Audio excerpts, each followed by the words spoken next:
Gunner James 105. So I was going to do a video on simply the number 9 and the number 9 for the number 4 Mark 1 rifle, and then I thought that I kind of would be doing comparisons with other bayonets, so why not have all the bayonets? So what's on the table right now are the standard spike bayonet, and so the first two here are the number 4 Mark II, and these are both long branch. And so this one here, which has the it would be the Sunkerite finish on it.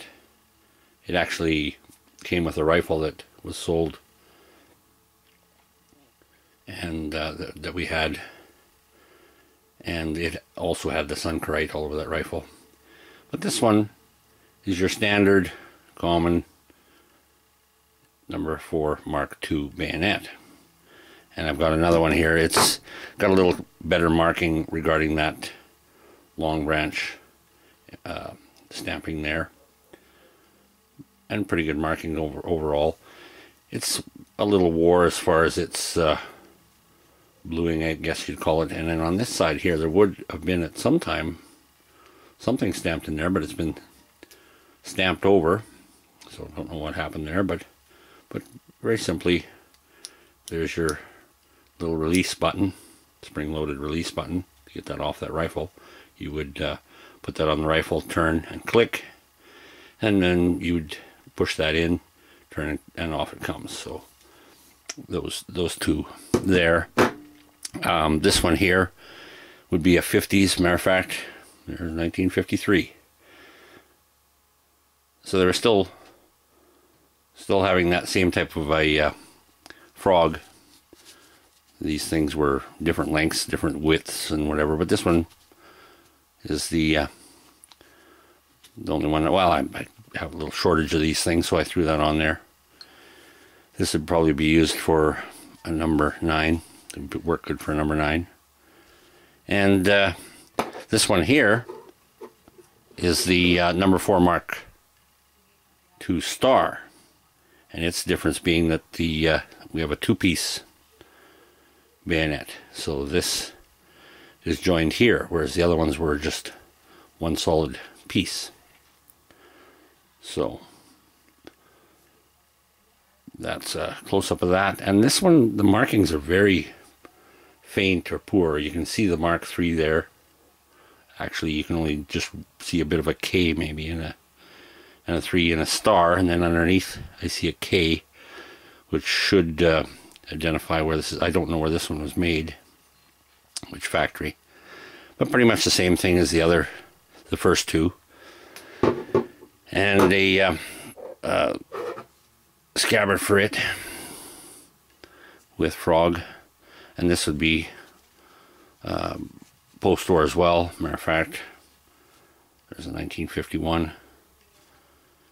And so I was wondering where my scabbard was for this one here, and I realized I'd borrowed it, and I was using it for this.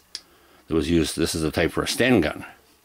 Now this scabbard is missing that little ring and a screw, so I'll replace this scabbard sometime. But the bayonet itself is featured in my Sten gun video, and so the only marking I can find on it is this here. I'm leaning towards being pretty sure this is not an original. To have an original, you've got something pretty special, because most of them were destroyed. But it's a good facsimile to the real thing, if it isn't the real thing. I suspect because India was pumping out quite a few of these, and people were making some money on that. But that's where my scabbard is for the other bayonet. I'm using it for this one at the moment. And so the one that I'm missing is the number 4 Mark I. So I don't have a number 4 Mark I, and it basically was the same as the number 4 Mark II, except it had a cruciform blade. If you don't know what a cruciform blade is, this is the Mosin Nagant 9130. So it would have this type of a blade in the same length, of course, as this, But that's your cruciform blade. It was a lot more expensive to manufacture, and I do believe it was pretty brutal and wasn't really, what would you call it? I think they may have even banned that type of thing because of the type of wound. It was very hard to repair a wound if you got stuck with one of those. So that's your cruciform. And so just quickly, I was going to show this one here, the 1907 pattern. This one, of course, you can see, with, you know, they moved quite a ways away from the old design to these new designs that were a lot shorter, because this thing goes a long ways. And there's the end. This one is an Australian manufacturer, and it would have been a World War II issued one for the number 1 Mark III. And then it's got its scabbard, and whether this is original to the, I believe I picked this up separate. I only had the bayonet. I bought that that bayonet came with a that Siamese number 1 Mark III that I have in a previous video, and then I picked this up because I didn't have a scabbard. But that would have been something that would have sat right in like so, and then the handle of the bayonet would fit up into there. So then one more before I get to the number 9. This one is quite nice, and you'd say, well, isn't that the same as the last one that I just looked at? Except for these notches. And these notches were put there to make sure we didn't mix things up when it came to the P17 rifle, because this one here is an American bayonet. So if I can show you the markings on that. Oops, there we go. So it was made at Remington, and it's a model 1917, and it's in beautiful condition. I mean, the blade is unmarked. I mean, this thing's survived very well, being as old as it is. So, but you'll see the difference between the two, and this was the reason that you couldn't, if I can get that lined up, you didn't want to get those, grab the wrong one because it's not going to fit on your rifle. That is much taller on the 1917 pattern as opposed to 1907. So moving on then to what I started out with on the number 9.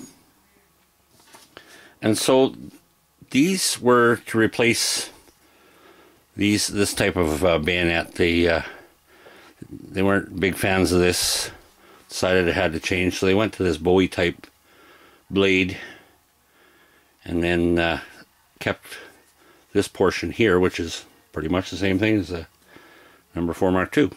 So everything's the same.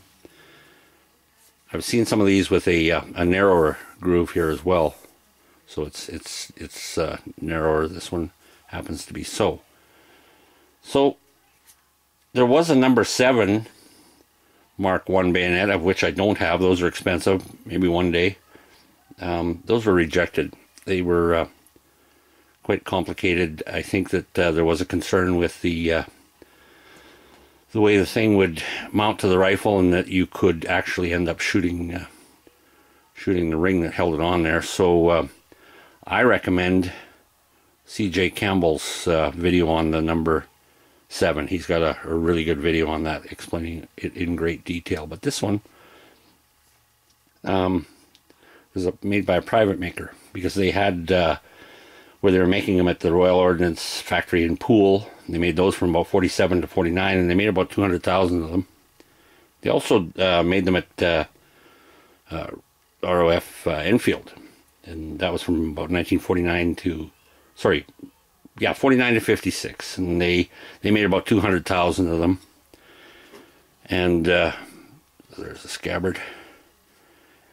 And then for some reason in 1962 they made about 10,000 more of those of the number 9s.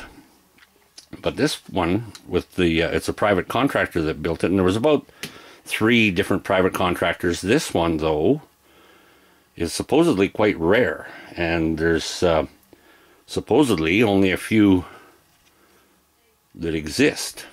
I find that hard to believe since I have one in my hands, but this is what I'm researching and what I'm seeing. And this one was made at the Byford's Limited. So there's not a lot of identifying marks. Now if I were to zoom in, I hope I can get that. But this here is all that's really there. So you've got the broad arrow mark and then an M50. So made in 1950 by Byford's. And as I say, from what I can research, these are supposedly rare. And the deal with these is that you basically had the same or similar attachment, but then they combined it. So they combined that bayonet basically with this number 5 as far as the blade is concerned. And so there's the scabbard for that, and the scabbard is actually the same. So when they came out with this number 5 scabbard, they just carried it on with this number 9, so pretty much identical. And I'm told that you can tell an early one from this brass ring here. So it's a brass type ring.